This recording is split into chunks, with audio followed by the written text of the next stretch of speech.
గోదావరి పుష్కరాల నాటికి రాజమహేంద్రవరం నగరాన్ని ప్రణాళికాబద్ధంగా అభివృద్ధి చేస్తామని మంత్రి నారాయణ తెలిపారు.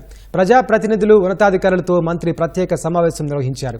రాజమహేంద్రవరం, కాకినాడతో పాటు వివిధ ప్రధాన నగరాలు, పట్టణాల మధ్య చెత్తతో విద్యుత్ తయారీ ప్లాంట్లను ఏర్పాటు చేస్తామన్నారు. రాజమహేంద్రవరం నగరంలో వివిధ పన్నుల ద్వారా 70 కోట్ల రూపాయలు బకాయిలు ఉన్నాయని, ప్రజల నుంచి వాటిని చెల్లించాలని అధికారులను ఆదేశించారు. అమరావతి నిర్మాణ పనులకు సంబంధించి జనవరిలో టెండర్లు పిలుస్తామన్నారు.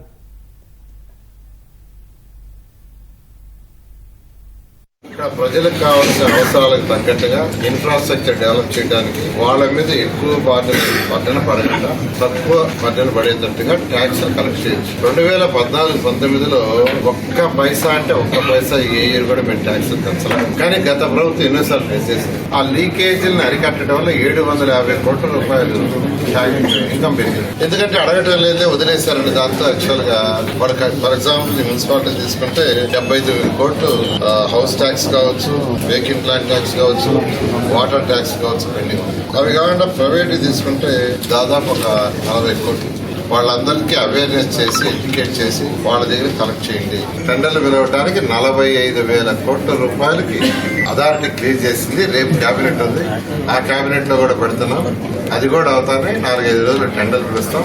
మొత్తం 62,000 కోట్ల రూపాయలు. మిగతా బ్యాలెన్స్ కూడా అన్ని టెండర్లు పూర్తి చేసి జనవరి ఎండింగ్ లోపలే వర్క్ స్టార్ట్ చేస్తాం. ఈ మున్సిపాలిటీలోనే కాదండి, 123 మున్సిపాలిటీస్ లో టెండర్లకు పిలిస్తే కాంట్రాక్టర్ రావటం బతిలాడించాల్సిన పరిస్థితి. దీనికి కారణం ఏంటంటే గత 5 సంవత్సరాల్లో ఆ ప్రభుత్వం చేసిన అవకతవకలు డిపార్ట్మెంట్ తో కోఆర్డినేట్ చేసి కన్సల్టేటివ్ ఒక రిపోర్ట్ తయారు చేస్తే దాన్ని యాక్చువల్ గా చేసి కేంద్రానికి పంపించి ఈ యొక్క గోదావరి పుష్కరాలు దృష్టిలో పెట్టుకుని కొంత ఫండ్ అడుగుతాము, శాంక్షన్ చేయిస్తామని చెప్పారు. అందుకోసం యాక్చువల్ మళ్ళీ 15 రోజుల్లో వస్తున్నారు. వచ్చి మిగతా డిపార్ట్మెంట్ అందరినీ పిలిచి వాళ్ళందరితో కోఆర్డినేట్ చేసి